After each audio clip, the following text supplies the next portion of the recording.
Tu makanya ibu-ibu kalau kami pulang tu sambut je senyuman, hai.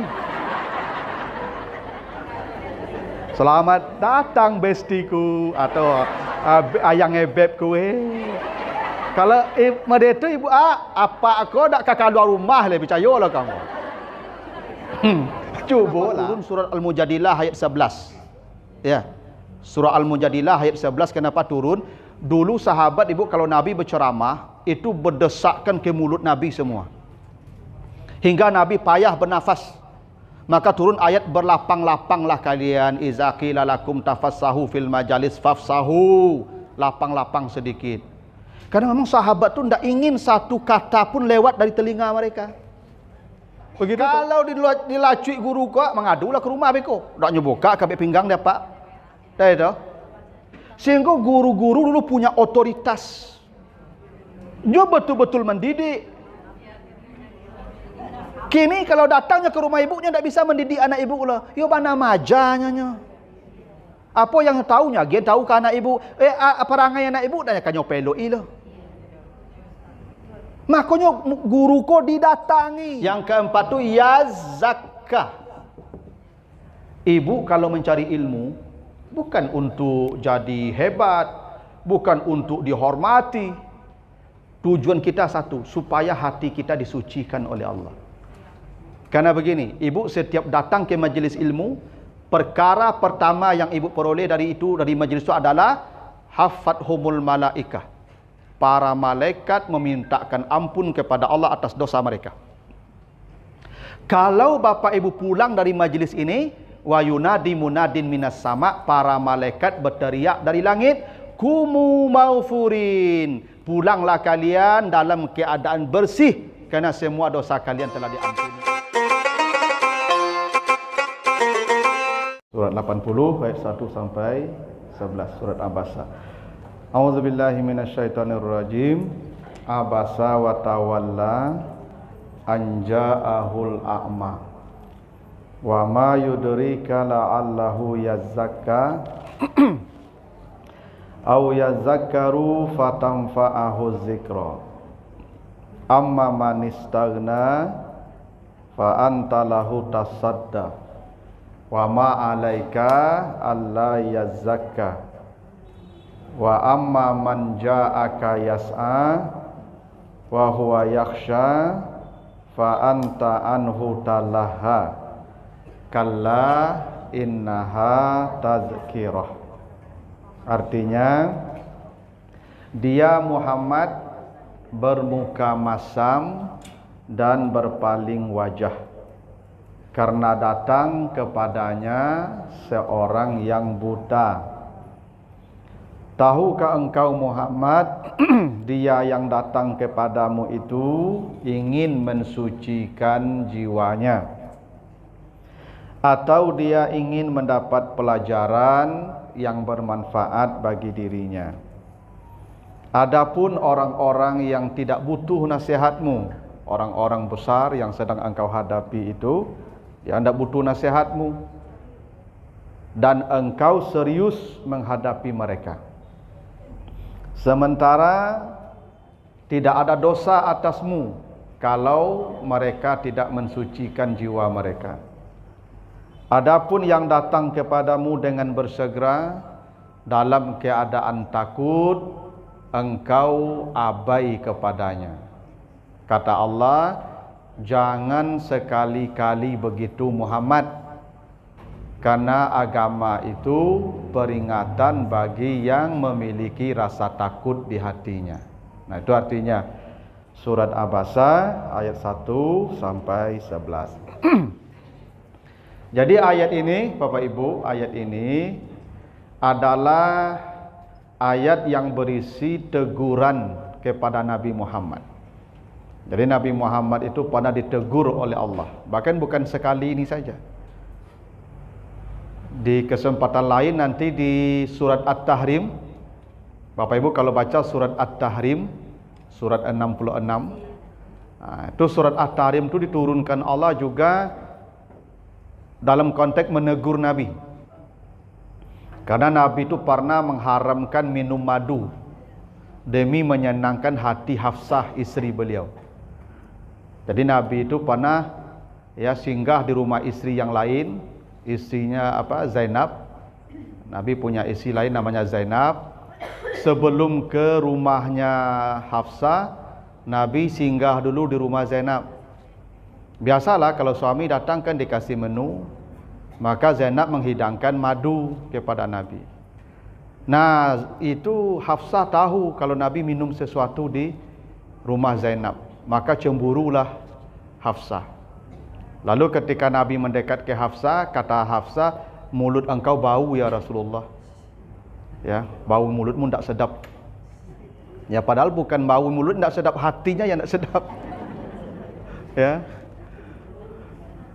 Lah, tidak biasa saja mulut saya kok bau. Apa yang kau minum tadi? Tadi saya minum madu di rumahnya Zainab. Itu. Madu di sana tuh mungkin tidak baik itu. Maka kata Nabi, saya akan tidak minum madu lagi di sana. Tidak akan minum madu lagi. Turunlah surat At-Tahrim itu. Wahai Nabi, kenapa engkau mengharamkan sesuatu yang sudah dihalalkan Allah hanya untuk mencari kesenangan hati istrimu? Gitu tuh. Jadi itu ditegur, karena tidak boleh mengharamkan sesuatu yang dihalalkan Allah. Nah, surat Abasa ini juga berisi teguran ke Nabi. Jadi begini Bapak Ibu, Nabi itu kan punya sifat maksum ya. Maksum itu artinya tidak berdosa, kan begitu ya kita pahami selama ini ya. Maksum itu Bapak Ibu bukan tidak pernah berbuat salah. Nabi maksum itu Bapak Ibu, Nabi itu pernah berbuat salah, tapi kesalahan Nabi itu diluruskan oleh Allah segera, sehingga tidak menjadi sebuah dosa. Nabi itu pernah beberapa kali berbuat salah, cuman diluruskan Allah, atau ditutup pintu kesalahan itu sehingga Nabi tidak lanjut. Dalam sejarah, ini populer sejarahnya Bapak Ibu ya. Nabi itu diceritakan pernah ikut dugem. Iya. Jadi orang Arab tuh hobi dugem Ibu. Dunia gemerlap. Karena orang Arab itu Ibu, mereka itu dunia malam itu bahagian yang tak terpisahkan dari budaya hidup mereka. Mereka suka minum khamar, suka musik-musik, joget-joget, nyanyi-nyanyi, termasuk di sana wanita-wanita penari, ya. Dan itu biasa dalam hidup mereka itu. Itu makanya dalam hadis itu disebutkan ada 3 yang sepaket itu: zina, musik, khamar, sepaket itu. Akan datang satu kaum, kata Nabi, dari umatku yang menghalalkan zina, khamar, dan musik-musik, begitu kan? Berarti yang 3 ini sepaket ini. Ya, orang Arab suka dugem dulu. Ya, biasa tuh malam-malam mereka pesta-pesta, ya, minum-minum dengan perempuan apa. Nah, Nabi diajak ikut dugem. Dan Nabi ikut, seperti anak muda yang Nabi ikut, pergi. Nah, begitu Nabi bergabung di pesta itu, ketika pesta hendak dimulai, ini musik-musik mau dibunyikan, perempuan-perempuan seksi mau keluar, minuman sudah dihidangkan. Tiba-tiba Nabi dilanda kantuk berat, sekantuk-kantuknya Nabi. Tiba-tiba Nabi tertidur di tengah keramaian pesta itu. Tidur, tidak ada satu pun yang didengar Nabi sampai besok. Sudah tengah hari, hampir tengah hari baru Nabi bangun. Sehingga Nabi tidak ikut pesta, tidak jadi ikut pesta. Karena tidur mengantuk Nabi ketika musik itu berbunyi. Gitu. Nah, beda dengan ibu ceramah mulai kantuk. Kalau Nabi musik mulai baru kantuknya, ya, pesta mulai kantuknya. Kalau anda mulai ceramah lah, barit mata langsung tu. Jadi itu maksud Nabi maksum itu ya, bukan tak pernah salah. Nabi pernah salah, cuma Nabi langsung diluruskan kesalahannya oleh Allah dengan menurunkan wahyu salah satunya. Nah, surat Abasa ini adalah surat yang meluruskan kesalahan Nabi itu. Apa kesalahan Nabi? Cerita ayat itu begini, asbab nuzulnya ya, sebab itu turun ayat. Suatu kali Nabi sedang berdakwah di depan pemuka-pemuka Quraisy. Ini tuh kepala-kepala suku nih. Ya, ada di situ Al-Walid bin Al-Mughirah, ada di situ Abu Sufyan, ada di situ Umayyah bin Khalaf, ada tokoh-tokoh besar lah, orang-orang penting di kalangan orang Quraisy. Nabi sangat berharap orang ini masuk Islam. Tiba-tiba datang seorang sahabat yang buta. Itu makanya ceritanya A'ma, orang buta. Namanya Abdullah bin Ummi Maktum. Ini sahabat buta.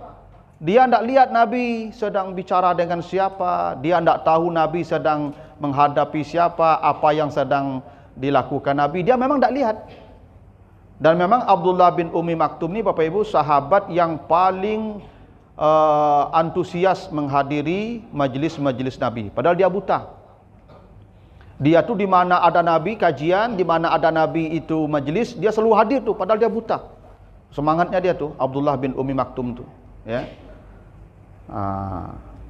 Nah, ketika Nabi sedang asyik bicara, Abdullah menyela tiba-tiba saja. Ya Rasulullah, beri saya nasihat. Ya Rasulullah, beri saya nasihat. Gitu tuh.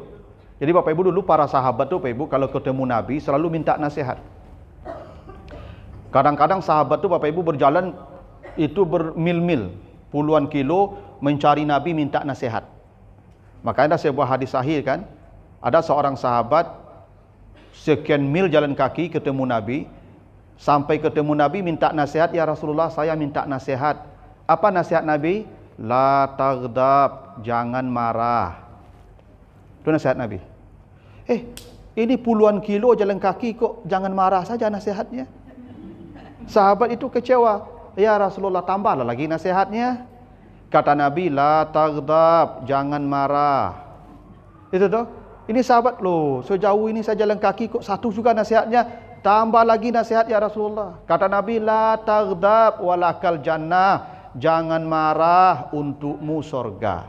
Itu hadis begitu tuh. Ya. Ini puluhan kilo jalan kaki untuk minta nasihat, satu saja jangan marah. Saking pentingnya nasihat nih Bu, sampai berkilo-kilo tuh jalan kaki mencari satu nasihat saja, jangan marah. Kan jangan marah biasa aja kan. Tapi begitulah pentingnya nasihat. Kadang-kadang saya heran jamaah nih, lah tibu ambo ke masjid itunya pulang lo bagai kan. Padahal harusnya berjalan kaki sekian kilo tuh mencari ambo tuh minta nasihat. Lah tibu ambo bagi nasihat pulang. Ya, memang benar lah ibu-ibu kayak begini nih, cari nasihat di mana ada tempat nasihat datangi. Memang para sahabat begitu tuh, yang mendatangi tempat-tempat nasihat. Nah kata Abdullah bin Ummi Maktum, saya minta nasihat. Nabi sedang serius, kayak saya sekarang nih sedang serius, karena berharap orang ini masuk Islam. Karena dia mendesak juga minta nasihat, Nabi kemudian mukanya masam, abasa, masam muka Nabi sewot pasal ke ya, masam lah sambuk si pipi Nabi itu, ya lah kampung si pipi itu. Nah lalu Nabi berpaling muka, dah melihat lagi ke Abdullah ni, karena lagi serius nih. Ya, maka turunlah ayat ini. Muhammad, jangan bermuka masam, jangan berpaling muka, karena datang kepadamu orang buta. Ingat, dia yang datang itu ingin mensucikan dirinya dari dosa. Dia ingin dapat pelajaran yang berharga dan bermanfaat. Engkau abai kepadanya. Engkau yang kau hadapi orang penting katamu yang engkau harap ini masuk Islam, dia tidak butuh nasihatmu, tapi engkau serius. Sementara yang datang serius jauh-jauh dia jalan kaki dengan bersegera, rasa takutnya ada, engkau tidak peduli. Jangan begitu Muhammad, kata Allah. Karena agama itu peringatan bagi orang yang punya rasa takut. Nah, itu asbab turunnya ayat ini. Ya, sebab nuzul namanya. Nah, jadi walaupun ayat ini ditujukan ke Nabi Bapak Ibu ya, tapi kan pesan Al-Quran itu hudan linas ya. Dia petunjuk bagi semua kita nih. Maka ini juga ditujukan kepada kita umatnya. Dan ini ayat Bapak Ibu merupakan salah satu dari sekian ayat dalam Al-Quran yang mengajarkan adab di majlis ilmu. Ayat-ayat yang mengajarkan di majelis ilmu tu banyak ibu ya. Yang mengajarkan adab di majelis ilmu tu banyak. Nanti di antaranya ada di Al-Mujadilah. Ya. Tapi salah satunya ini. Jadi kalau Bapak Ibu sebagai pelayan publik, sebagai ustaz, sebagai guru, ada adabnya dalam menghadapi orang. Ibu-ibu sebagai murid, pencari ilmu, jamaah, ada adabnya juga. Sebab begini ibu, ilmu tu kalau tidak ada adab, dia lost. Karena begini, coba nanti ibu baca di surat Al-Baqarah 282. Bagian penutupnya baca. Al-Baqarah 282 ayat paling panjang itu, ayat tentang hutang. Ya, di bagian penutup ayat itu kata Allah begini. Wattaqullah wa yu'allimukumullah. Jika kalian bertakwa kepada Allah, Allah yang mengajarkan ilmu. Ingat Bapak Ibu ya, ilmu bukan dari manusia, ilmu bukan dari orang, dari Allah. Ada orang-orang tertentu kata Allah, Allah yang mengajarkan dia ilmu dengan catatan dia punya adab dengan ilmu. Makanya zaman sesuk Bapak Ibu, ada orang ciek diajan 10 dapat. Dah tahu? Ada orang begitu dulu, ciek diajan 10 dapat dia. Bakok betu, yang satu dari manusia karena dia belajar, yang 9 dari Allah karena dia beradab.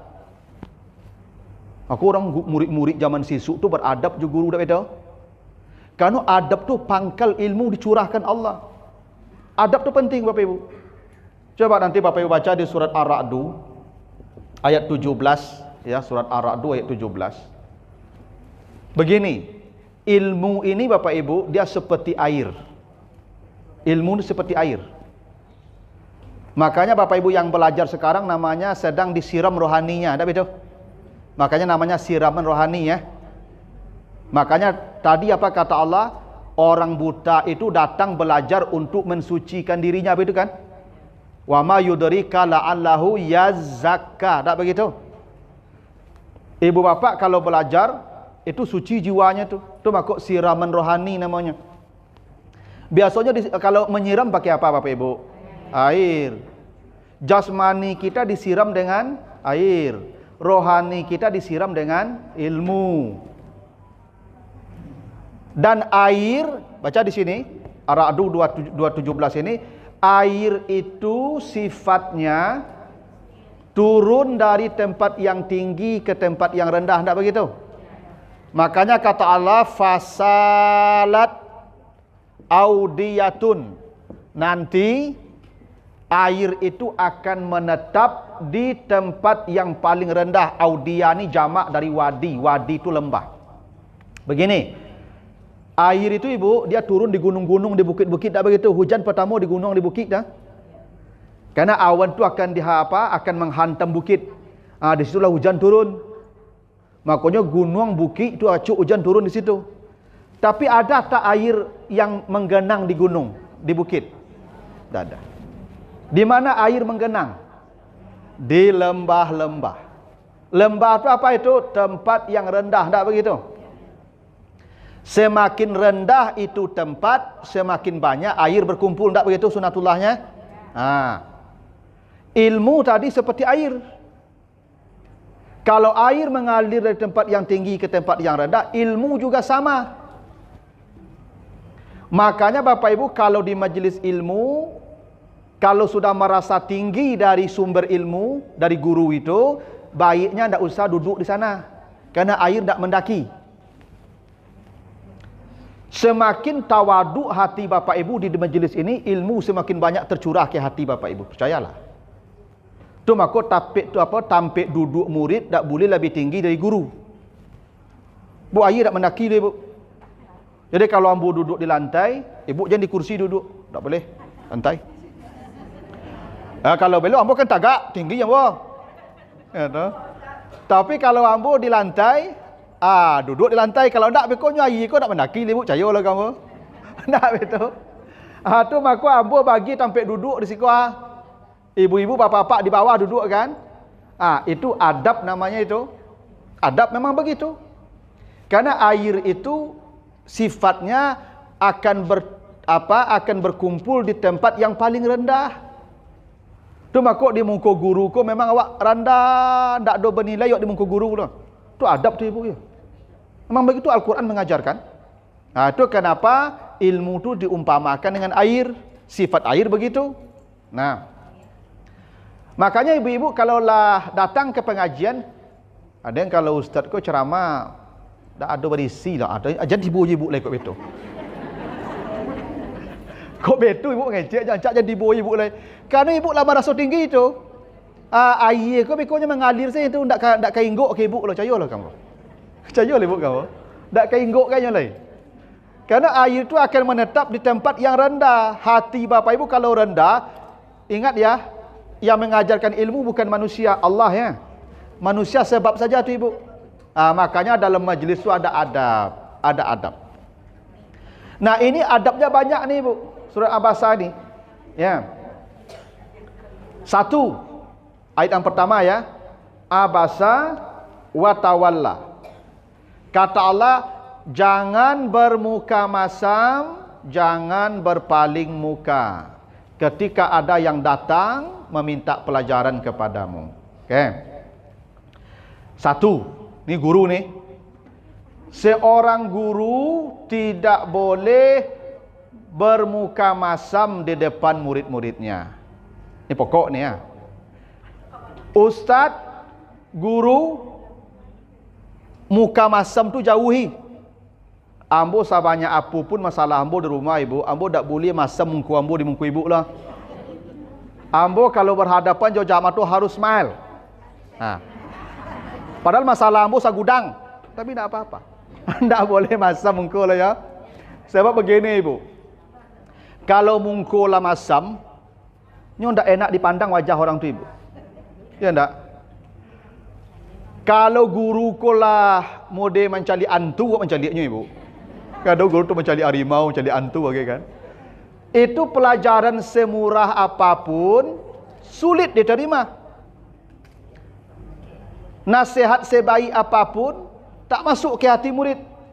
Karena murid tak nyaman lagi melihat wajah kita. Dulu ibu ya, dulu sebagian tu pelajaran yang paling sulit tu matematika. Padahal matematika tu pelajaran yang paling mudah. Karena ilmu pasti. Pasti matematika tu paling mudah. Cuman paling sulit tak rasa dia awak. Bako betul sebagian guru matematik ko pamilin pusing.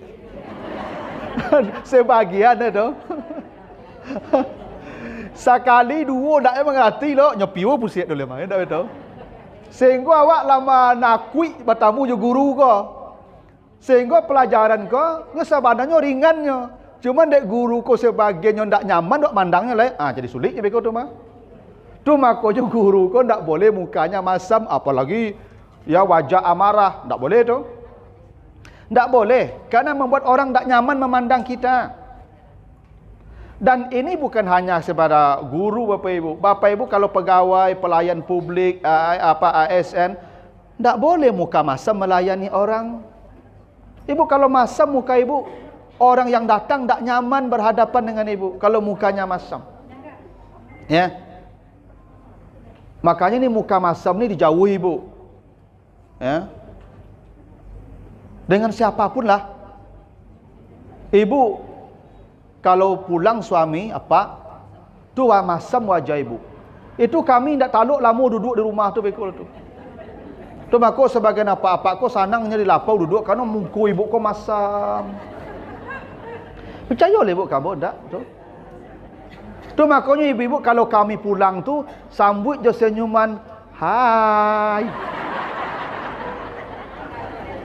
Selamat datang bestiku atau ayang bebku Kalau mereka ibu apa aku dak kakak luar rumah le percayalah kamu. Cubalah. Ya tentu sesuai kadarnya. Kalau ibu setiap pulang apa? Hai beb. Ke siapa le dak damam luar rumah ni. Ya tentu kadarnya ada. Kadarnya ibu. Ya toh. Iya. Sebab wajah cerah tu wajah itu yang penuh cahaya tu membuat orang nyaman memandang kita. Apa kalau pulangnya tu nyo mengambuk, saya tiba di rumah. Ibu tak panik dalam rumah tu? Iyalah. Tak tentu saya ke ibu kerajaan mencelik wajah pak situ tu itu. Rasakan salah saya sadonya tak tahu. Makanya apa-apa kalau pulang itu pas baca salam tu, hai bidadariku. Gitu. Ambo le ustaz dah cutu rumah ndak le. Ambo mengecian kalau boleh tu wajah awak pasti hebat rumah tangga, percayalah kamu. Itu mak ada kadarnya. Kok kalau apa-apa tiba-tiba saya kan, tiba-tiba saya buka pintu, halo bidadariku. Oke, cik ibu, ningkan parangai ya pak ngah. Tak panjang mun tua lagi ya. Ada kadarnya ibu. Tapi wajah tu penting. Jangan ibu anggap sepele wajah tu. Kalau ibu kalau wajah ambo lah mulai ndak respect ke ibu wajah ambo le. Ibu mungkin ingin capek secara mako sudah mah. Tahu? Sayalah kamu. Tapi kalau wajah ambo senang ibu memandangnya 2 jam pun ceramah ibu masih duduk ikut tu. Tahu? Maka wajah kau penting ibu. Ibu cobalah ibu baca ayat tadi. Itu yang datang ke Nabi siapa? Orang buta ya. Ibu kepada orang buta saja tidak boleh bermuka masam. Apalagi yang melihat wajah kita. Orang buta itu pasti tidak melihat ekspresi wajah kita. Tidak mungkin dia lihat wajah kita itu. Mau dicibien pun tidak masalah, dia tidak butuh. Tapi bermuka masam ke orang buta itu pun tidak berakhlak. Apalagi ke orang yang memang kita layani mereka. Itu. Makanya Bapak Ibu, muka masam kau tolong dijauhi. Ya, banyak masalah. Oh iya ya, insyaallah. Nanti. Ya, ini ada kuis Ibu ya. Kuis. Seperti biasa, kuis. Nah, jadi itu penting.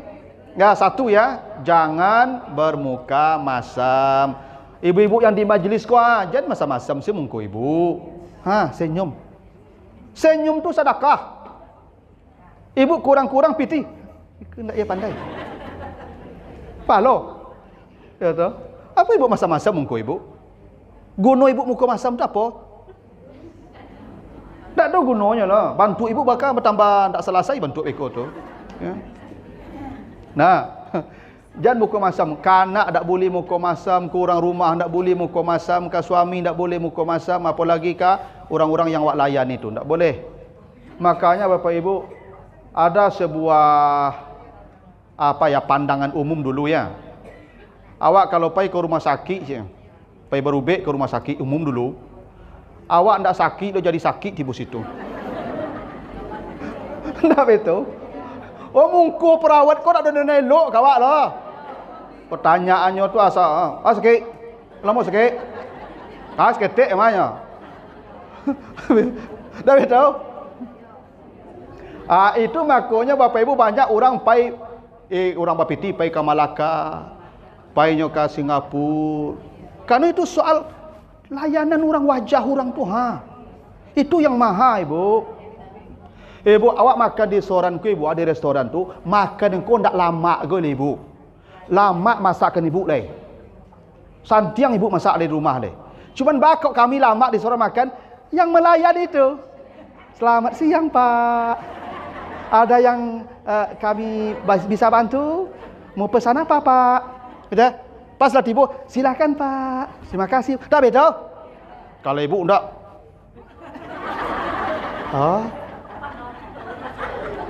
Kan lah. Kalau citu bantunya deh. Masakkan ibu lama, tapi dek caro ibu tu sungkan dah. Itu rasa racun miko tu ibu kalau citu tu.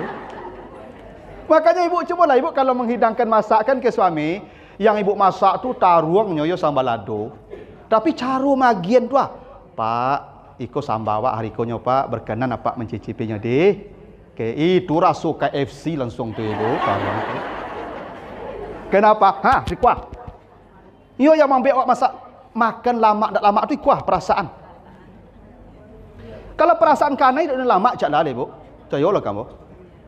Tu makuk wajah tu perlu senyum. Jadi ibu kalau masuk ke masjid ko pengajian aja mengambuk-ngambuk aja tiba siko. Ya. Jauhi abasa tu tak boleh. Abasa tu jauhi. Ya. Itu akhlak tu ibu ya. Ya, apalagi ibu yang mengajar seperti saya, tidak boleh muka kita masam. Saya kalau ada masalah dengan mahasiswa saya, yang satu orang tu saya panggil nanti ke ruangan saya. Yang depan kelas saya tidak bisa mengganggu kontak komunikasi dengan yang lain karena satu orang tu. Ya tu. Tu adab dalam menghadapi orang. Jangan masam muka kita, tidak boleh. Ya. Yang kedua tawalla. Yang tidak boleh tu tawalla. Berpaling muka. Tak boleh berpaling muka ibu. Ibu kalau mengecek je orang atau orang mengecek je ibu, tatap mukanya. Adab. Adab itu. Ambo, Bapak Ibu, ambo itu Pak Prof. Quraish Shihab. Itu salah satu kelebihan beliau yang saya lihat itu kalau kuliah. Kalau ada mahasiswa bertanya ke beliau, padahal pertanyaan mahasiswa itu receh saja. Tapi beliau menatap mahasiswa itu. Seakan-akan ini pertanyaan pertama yang beliau dengar. Karena menghargai. Makanya kalau ada orang mengecek je ibu, jangan paling yang mungku ibu, adon kinyo. Orang sebab doa sebagai apa-apa itu. Orang rumahnya mengecek je nyo, ini menapis dia. Ibu kau mengecek je apa tu nyapak bekus ah. Jangan mengecek je lai. Tak ada perlu ibu mengecek tu. Jangan mengecek je lai. Ibu tangkal jalannya main apa orang ngecek je jinyo. Ya tu. Tak boleh ibu kalau makanya dulu zaman dulu ibu ya. Kata begini, dulu awak kalau belajar di sekolah, bangku ko madok ke guru sado ndak? Iya ibu. Yang belajar tu memang madok mungku ke guru. Maka dulu dak ada menyampiang ke guru duduk lah dia tahu. Ai ko dia lah sakit pinggang banyak ko dia nyandah kata dia lo yalah. Ya tu. Harusnya kan madok kamari sado kwa. Ya madok mungko kambo sadonya. Itu adab beraja tu ibu. Ambo madok ke ibu, ibu mu sebagai jamaah murid pencari ilmu, madok lu mungko ke guru tu. Aduh sebagian jamaah sambo calik berapa lagi ceramah Ramadan kwa. Ustaz ceramah, nya lari ke balik tonggak. Membelakang ke ustaz. Tak beradab namanya ibu cutul tu. Membelakangi ustaz tu kan gini ibu. Ibu kalau membelakangi orang kan bahasa kasarnya tak penting orang tu kan. Itu bahasa tu sombong namanya tu. Ibu membalikkan badan ibu tu mengatakan ini orang tak penting. Kalau penting pasti ibu hadapkan wajah ibu tu tanda orang penting tu. Makanya ibu walaupun ibu baca Quran di balik tonggak tu tak boleh. Lebih hebat ibu mendengar tawaduk. Kerana ilmu dari Allah. Ya. Ada sebagian ibu contoh lagi yang mengajar dewan jus. Ceramahnya lari ke balik tonggak tu. Membelakang tu yang baca Quran surang. Kan bahasa kasarnya ibu mengatakan tak penting ini kan. Mengatakan tak penting tu sombong tu karena sombong tu ghamtun nas batarul haq wa ghamtun nas. Sombong itu menganggap remeh orang lain. Makanya di majlis itu ada adabnya. Kalau enggak Bapak Ibu enggak usah di sini. Bapak Ibu keluarlah dulu, kerjakan di luar, tapi di majlis ada adab. Ya. Makanya ibu-ibu kalau udah ceramah, jangan menyuruk-nyuruk di balik tonggak. Itu. Maduan wajah tu ke guru tu, betul cara ber. Imam betul ibu. Itu ambo ibu kalau kuliah ambo yo mahasiswa yang duduk di mungku ambo model begini kau mau catat ke ibu. Asal separuh semesternya duduk taruh di mungku, langsung bagi B tu ibu. Iya. A tu ujian dulu. B lah pasti bagi tu ibu. Sabodoh-bodohnya pasti dapat B. Tapi nak musabui kayaknya aku nak tibunya kuliah kau lain tak. Bakok B yang bagi ibu. Kerana menurut penilaian ambo nyo kalau di mungku ambo duduk model sampai separuh semester duduk di mungku ambo pasti ingin serius. Pasti ingin serius. Tak mungkin jadi mungku ambo kabagalok, kabagalui, kabota main HP, tak mungkin lah kan. Kalau di belakang ada kemungkinannya kau nak kamota, kabagara, main HP, kalalok tak tahu. Itu psikologisnya begitu tu ibu. Ya. Tu makanya dulu ibu kenapa turun surat Al-Mujadilah ayat 11. Ya. Surah Al-Mujadilah ayat 11 kenapa turun? Dulu sahabat ibu kalau Nabi berceramah itu berdesakkan ke mulut Nabi semua. Hingga Nabi payah bernafas. Maka turun ayat berlapang-lapanglah kalian, iza qila lakum tafassahu fil majalis fafsahu. Lapang-lapang sedikit. Karena memang sahabat tu tidak ingin satu kata pun lewat dari telinga mereka. Begitu tuh semangatnya. Makanya kadang-kadang ambo apa ibu? Ambo kurang happy ceramah di masjid kadang-kadang. Ambo ketujuh ceramah di masjid kadang-kadang saya. Bau bakok itu sagadangko masjid jauh pun jamaah dari ambo tetap je dakik masjid kita. Tapi kalau masjid kadang mesti masjid raya tu ibu awak ceramah di tengah kau. Jamaah sepanjang tembok tu. Berarti lah tak percaya? Oh, ada kok kosong kok. Sepanjang tembok. Apa salahnya mendakik? Kan tak ada salahnya mendakik lah kan? Nak menjauh itu memang tak mungkin ilmu mengejar orang tu loh. Ya tu. Tu adab. Memang adab. Makanya Bapak Ibu jangan anggap remeh adab di majlis ke Ibu. Karena ini ilmu tu dari Allah. Allah ajarkan cara memperoleh ilmu. Ilmu bukan dari manusia. Allah yang mengajarkan kalau engkau beradab. Wattaqullah wa yu'allimukumullah. Jangan berpaling muka. Tak boleh berpaling muka itu. Ada juga tu kalau di kampus Bu sebagian dosen tu mahasiswa bertanya, dia sibuk main HP. Nanti sudah selesai pertanyaan mahasiswa baru dia tanya, pertanyaanmu apa tadi? Kan tak ada adab kita namanya itu. Lihat wajah dia, hentikan dulu aktivitas kita, kan dia bicara dengan kita. Itu. Ini penting. Makanya Ibu, psikolog itu, kenapa orang bisa nyaman dengan psikolog, dengan psikiater? Karena kalau kita bicara curhat memang dianggu-anggunya. Tak begitu? Tanduk memang baharago dia yang selama itu mungkin dapat durang ko. Nya manusia ko makok stres tak ada penghargaan. Orang stres ke ibu tak ada penghargaan dapat dia lo. Kini psikiater tu menghargainya. Yo bana penting bana kecil orang ko di psikiater tak betul? Padahal tak penting dia lo tu tapi begitu caranya menghargai orang. Si boleh ibu kalau mau tajo kawan tu kawan ko, ibu 2 jam dah sudah mengecek kalau tak betul? Tapi ibu mengecek dia lengah-lengah, ibu berhenti surang kalau dia tahu. Memang itu psikologinya begitu tuh. Manusia kok ingin penghargaan, Bu. Penghargaan tuh kalau kita bicara orang menghadapkan wajahnya ke kita. Itu makanya enggak boleh tawalla, berpaling muka tuh enggak boleh. Itu. Tuh hebatnya begitu ya. Nah, tapi yang hebat lagi begini, Bu. Abasa itu person ketiga dia berpaling.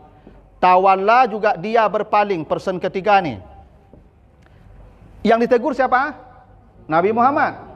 Harus jadi person kedua, engkau. Ya, engkau. Jangan engkau bermasam muka, jangan engkau berpaling muka. Begitu kan harusnya? Tapi tidak, dia bermuka masam, dia berpaling. Jadi dia ya. Bukan engkau ya. Harusnya engkau nih, Bu. Karena yang ditegur Nabi Muhammad, jelas orangnya. Kenapa teguran itu jadi person ketiga, tidak person kedua? Karena Nabi sedang di depan orang banyak. Nabi melakukan kesalahan di depan orang banyak. Teguran di depan orang banyak. Karena ini orang banyak, maka dijadikan person ketiga, sehingga teguran tidak mengarah langsung kepada orang yang bersangkutan. Itu adab menegur orang. Ibu salah. Ambo ceramah, ibu ku pauta dari tadi mauta saya. Lah panjang-panjang cali ambo ndak mengerti ibu kalau. Ambo kalau menegur beliau, "Bu, ibu dengar lah ambo mengecek dari tadi ibu mauta panjang saya. Beko pulang pengajian kau dak kalaluk 2000 malam ibu kalau kau." Percayalah kamu kenapa? Saya mempermalukan beliau. Betul saya menegur beliau tu beliau salah, tapi menegur orang di depan orang banyak itu mempermalukan orang.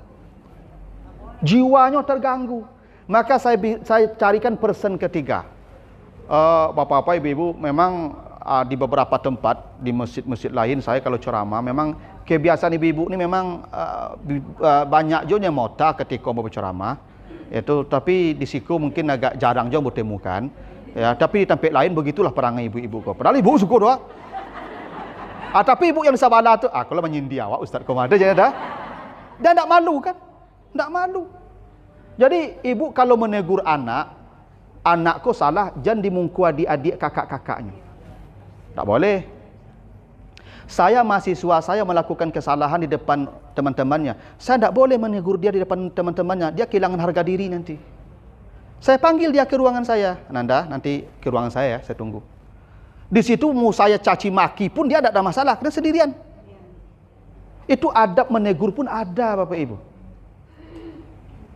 Ibu salah, seorang suami tak boleh menasihati istri di depan anak-anaknya. Tak boleh. Walaupun salah kerana ibu, tapi jangan dimungku anak-anak dipersalahkannya. Hilang harga diri jadi dimungku anak-anaknya. Di kamar beko. Kok kada elu-elu hidung telingo tu salah lah di kamar tu. Ya kan? Tak mendengar. Tapi saya tu mah tak salah lah. Kan ibu kau di tokok kau. Ya kalau lah sekali dua kali bagi cik dah tu tokok lah itu ya. Ya. Tapi tak di depan anak-anak. Sama juga ibu kalau misalnya ada perangai suami ibu yang tak suka ibu, jangan di depan anak ibu tegur bapak itu. Dia kehilangan harga diri di depan anak-anaknya. Ini penting tu ibu adab menegur pun. Ya. Makanya saya kalau ceramah ibu kalau mota ibu-ibu, ambo kadang-kadang tak mau tegur lah, ambo mencalik se ke ibu-ibu ndak mota leh. Aku lah mota aku mau pindah lo kemari leh aku. Ala mota sado tu berhenti itu.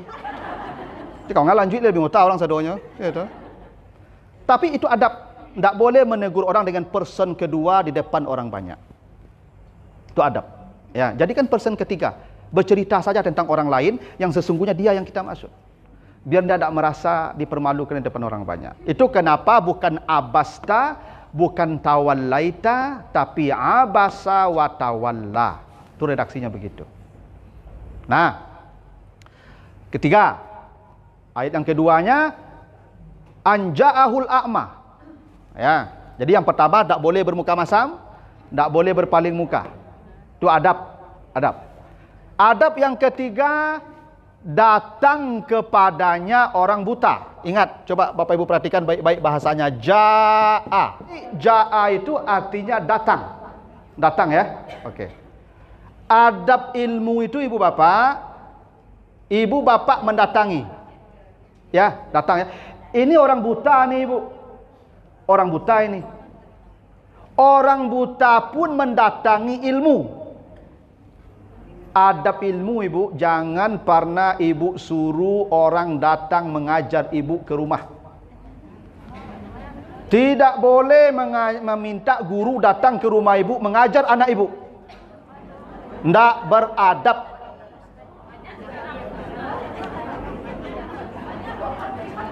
Ini orang buta nih Ibu. Orang buta pun bukan didatangi, mendatangi. Apalagi anak ibu yang melihat punya kendaraan. Alasan apa ibu menyuruh orang datang ke rumah anak ibu untuk mengajar anak ibu? Bukan soal mau tak maunya. Gini, ibu kalau anak ibu ingin belajar mengaji misalnya, atau matematik, fisika, bahasa Inggris, apapun lah pelajarannya, telepon, Pak, Ustaz, anak ambo kan mengaji, anak ambo kan belajar ko, di ma Pak tampil lesnya. Di ma rumah Pak yang ambo antan anak ambo ke situ. Atau Ustaz di ma Ustaz sampai surau mengajinya, ambo antan ke situ. Kalau jangan ngecek ibu, rumah ambo kene, ambo dak punya tampil les. Biarlah ambo yang datang ke rumah ibu maja kok di rumah ambo anak ambo ketik-ketik tangkal nya beko, bertegaduh, dak apa-apa, dia mau datang. Tapi jangan ibu suruh guru-guru datang ke rumah ibu mengajar anak ibu. Tak boleh. Ibu pernah mengaji di surau dulu? Awak yang datang ke surau atau guru datang ke rumah awak? Awak datang basarahan di apa awak dah tahu? Ibu, guru kalau ibu suruh datang ke rumah ibu, dia hanya mengajarkan ilmu, tidak mendidik anak ibu. Kalau perangai anak ibu sabeko tak selesai, nya calian saja. Nya tak bisa bedang ke rumah ibu, di rumah ibu loh. Dulu ibu ambo tak kana apa mengaji ke surau, apa ambo mantan ambo maghrib, apa ambo semayang di situ. Jambo tu. Buya, anak ambo kan mengaji di siko, ambo sarahan. Basarahan tu mah. Basarahan. Kalau lah basarahan tak do miliknya itu. Nah, tu bagi rotan cie. Ya bagi rotan cie ibu. Buya ko rotan cie. Kok sempat anak ambo ko tangka buya, gugu ibu tak lacui lah, kalau lacui ngenek gugu siga-siga aku ha. Kok manga gugu kok pasal aku ibu.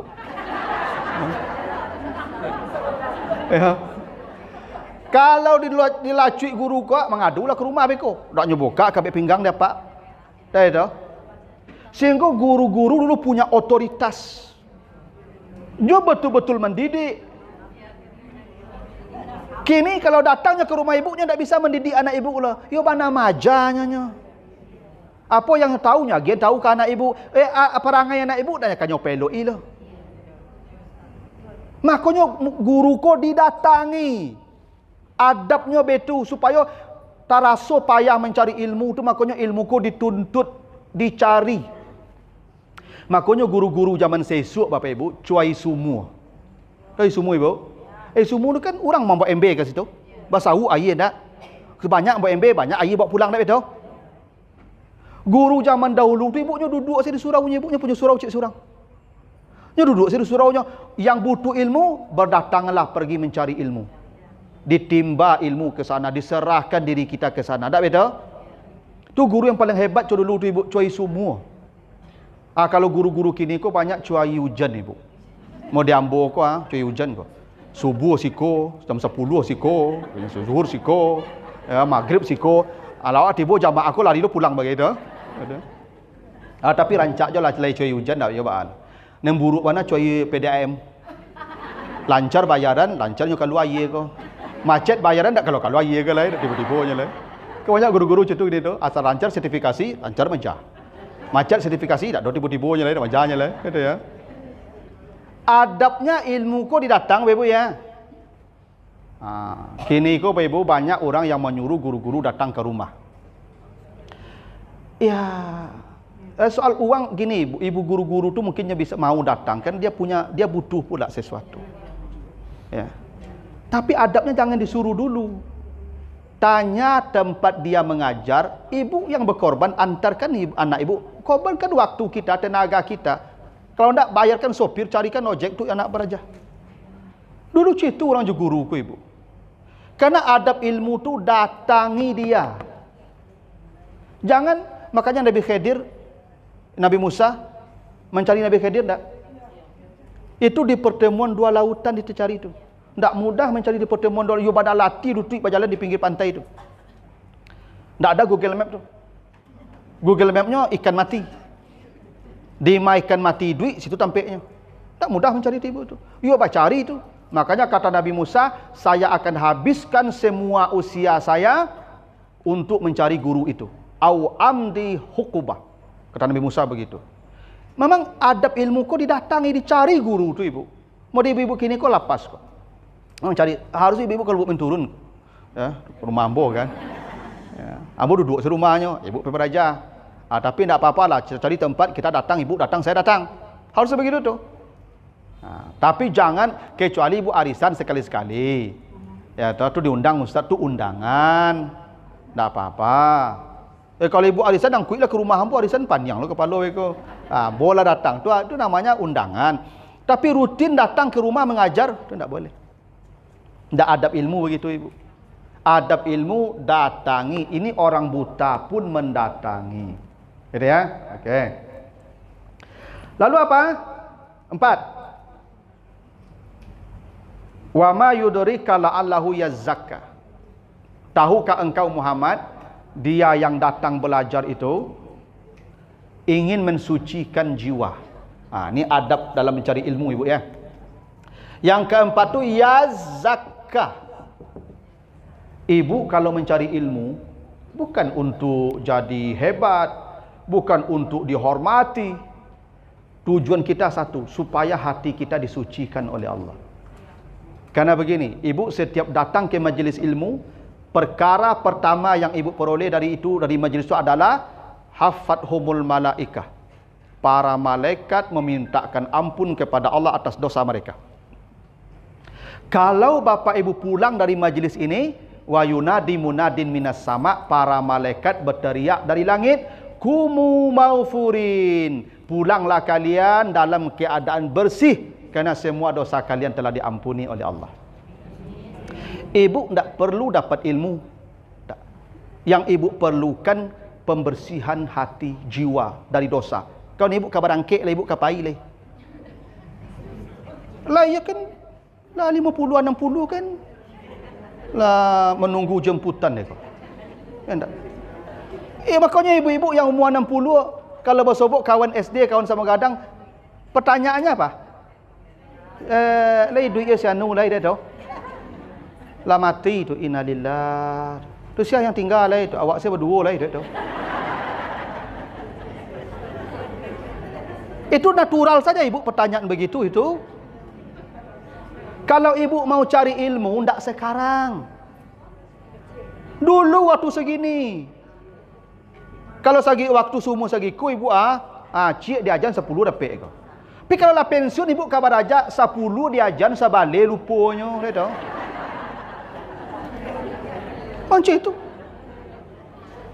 Jadi ibu pergi mendatangi ilmu itu tujuannya ya zakah. Tahu tak engkau Muhammad? Dia yang datang menemuimu itu ingin mensucikan jiwanya dari dosa-dosa.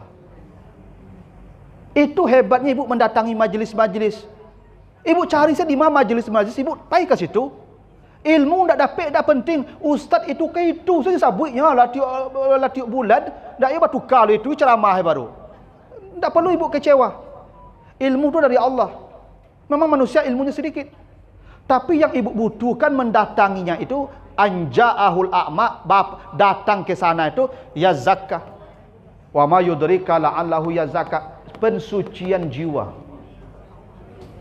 Makanya kalau ibu meninggal dalam majlis, sepulang dari majlis, itu malaikat yang sudah menjamin pulanglah kalian dalam keadaan bersih. Kerana semua dosa kalian telah diampuni oleh Allah. Nah, itu namanya ya zakah. Jadi ibu pergi beraja tu, niat yang paling pokok tu yang ibu cari ni. Pensucian jiwa ibu. Ibu dosa ibu lah banyak, pasti. Ada cerita indah lah. Ya tak? Tak tetong dosa sehari-hari kau ibu. Ya. Ya dosa banyak tapi pelawan lah tu sama indaknya tu. Ya tak? Tapi ibu bisa selamat dengan datang ke majlis-majlis aman. Karena begitulah tujuan datang ke majlis, ampunan tu yang paling pokok. Ampunan. Percayalah Bapak Ibu. Makanya kalau Bapak Ibu tahulah besarnya datang ke majlis-majlis seperti ini. Itu yang tidak pandai berjalan pun merangkak-rangkak dia datang itu. Iya. Saking hebatnya datang ke majlis itu. Ya. Karena pensucian itu mahal ibu. Mahal pensucian itu. Allah bersihkan. Bersih. Bukan hanya itu. Hingga ikan-ikan yang di lautan kata Nabi. Hatta hitanil bahar. Semua ikan yang di lautan pun ikut memintakan ampun bagi siapapun yang mendatangi majlis. Makanya yang mahal kau mendatangi. Makanya kalau yang didatangi enggak. Yang mendatangi bu ya. Bahasanya ja'a tadi. Siapa yang datang Allah sucikan dia. Itu kenapa di penutup surat di surat Al-Ahzab ayat 35 itu, di penutupnya itu ya, Al-Ahzab 35, wazakirinallaha katsiran wazakirat a'adallahu lahum maghfiratan wa ajran aziman. Mereka yang berada di tempat-tempat zikir diampuni dosanya, diberikan pahala yang besar oleh Allah. Itu yang paling pokok. Ya, pensucian jiwa. Dan kita butuh itu mana? Karena kata Allah ya ayyatuhan nafsul mutmainnah. Kalau jiwamu sudah tenang, tidak ada lagi dosa, sudah bersih, irji'i, engkau boleh pulang menghadap Allah. Pulanglah dengan tenang kata Allah. Pulanglah. Kalau engkau sudah suci. Kena begini, ibu bapak lahir dulu ke dunia bawa dosa? Tidak. Kalau pulang tidak suci, bermasalah. Bapak ibu wajib pulang seperti lahir dulu. Kalau lahir tak bawa dosa, pulang bawa dosa, bermasalah di jalan. Percayalah kamu. Supaya tak bermasalah di jalan, ya zakah. Ya zakah tu adanya kalau bapak ibu datang ke majlis-majlis. Itu hebatnya tu. Ya. Tuh. Jadi ibu kalau datang ke majlis tu bukan untuk jadi ini enggak. Maka zaman sisuk bapak ibu orang kalau beraja kan tak hebat-hebat cita-citanya. Kalau kini bapak ibu ada yang salah, sekolah risiko, kerja risiko, gaji sekian ada. Makanya tak ada yang berubah dari perilaku orang ke sekarang sekolah ibu. Ilmunya banyak tapi akhlak ndak ada, adab ndak ada. Kenapa? Tidak pensucian jiwa yang menjadi tujuan pokok. Tapi kerajo dapat ijazah kerajo di situ gaji sekian. Tak begitu orang kini sekolah. Maka dicadut lagu zaman sisu, ada anak baru masuk sekolah, pakai kacamata, rambutnya ekor kuda. Siapa namanya? Siti Rohani. Ya ndak Carolina namanya lah, Siti Rohani. Bakok Siti Rohani. Karena kalau beraja tu rohani awak yang diperbaiki. Tu makok Siti Rohani. Itu tu. Ya. Kan begitu tu. Ciri-ciri anak sekolah gitu kan, pakai kacamata. Kacamata ku ibu, tanda orang rajin membaca. Dulu orang kan asal pakai kacamata pasti rajin baca, betul? Kini bagi main game orang banyak pakai kacamata. Dulu pakai kacamata ku orang rajin belajar, ku rajin membaca ku. Itu makanya anak-anak kedokteran lu tabah-tabah kacamatanya, rajin baca betul? Anak sekolah ku pembaca orangnya. Dah betul? Pakai kacamata, rambut ekor kuda. Dulu orang kan tak berjilbab sekolah lah. Pergi sekolah tu rapi, simbol rapi tu rambut dikepang, ajang gerudau-pudau saja burung jago lalok, dah tahu. Anak sekolah ko rapi, dah betul bahasanya. Rambut kepang ekor kuda. Ya tahu. Baru siapa namanya Siti Rohani, di mana rumahnya? Di Simpang Kayu Jati. Bako Kayu Jati. Bako nak keduduk. Ya dah, kayu jati ku kayu yang paling kuat, tak mudah patah, tahan rayap. Anak sekolah ku kuat kokoh, tak cengeng loh seperti kayu jati, tak mudah patah loh. Sekolah ku tak mudah loh, tantangannya banyak. Kayu jati simbolnya. Nomor berapa? 10, bahkan ada nomor 5. Dulu ponten 10. Tua. Kok dapet modeku iko yo bana gadang engkang pulang ko Kok ponten ko nya harus batali bu kalau modeku dak ancak loh. Ndak betul dulu. Zaman dulu ponten 10 ko modeku bagi dua di bawah. Dak tahu. Kok dapet langko 10 ko ibu iko yo bana babekon buku balik Dak tahu. Itu makok nomor 10 rumahnya, tak nomor 5 loh. Nilai paling tinggi IPK B itu harusnya tu anak sekolah tu malu buat nilai merah pulang itu. Baru anak siapa? Anak ibu guru loh. Ya tak sembarang loh, paknya loh ibu guru, emaknya. Guru orang dihormati nak. Bapakmu jaga kehormatannya, ibumu jaga kehormatannya. Guru tu orang terhormat dulu, betul? Itu lagu tu tak sembarang babuek je lah ibu. Tak sama zaman kini alamat palsu. Cinta satu malam, tak apa-apaan. Tak baca lah tu, tak apa-apaan, tak baik itu. Tak ada pasan, tak ada nilai. Dulu orang buat lagu tu tak sembarang babuek lah ibu. Ada nilainya tu mah. Itu tu. Ya. Maka dulu baraja tu ya zakah Siti Rohani wak diperbaiki. Tu maka dulu ibu kalau wak baraja kan, baca dulu kan baca ngaji situ. Gagok. Lu bisa leh. Ulang balik. Lu dia alien kaji le tu, Lah seminggu lu nyoba alien kaji dulu tu. Karena bagi guru ndak penting banyak ilmu. Ya tu. Tapi dia memang mapan dengan yang sedikit itu dan dia mengamalkan, paham. Dah betul dulu. Dulu orang beraja kok pahamnya yang penting ibu. Dia amalkan yang seketik itu. Itu namanya ya zakah. Ya. Nah, udah jam 11 nih. 3 baru. Masa balik. Udah cukup sado kok jam 2 sudah kok ibu. Ya tu. Nanti mudah-mudahan kalau saya ingat kita lanjutkan di ayat berikutnya. Kalau tidak kita ke tema lain. Kita tutup dengan doa kafarat. Subhanakallahumma wa bihamdika asyhadu an la ilaha illa anta astaghfiruka wa atubu ilaika. Wassalamualaikum warahmatullahi wabarakatuh.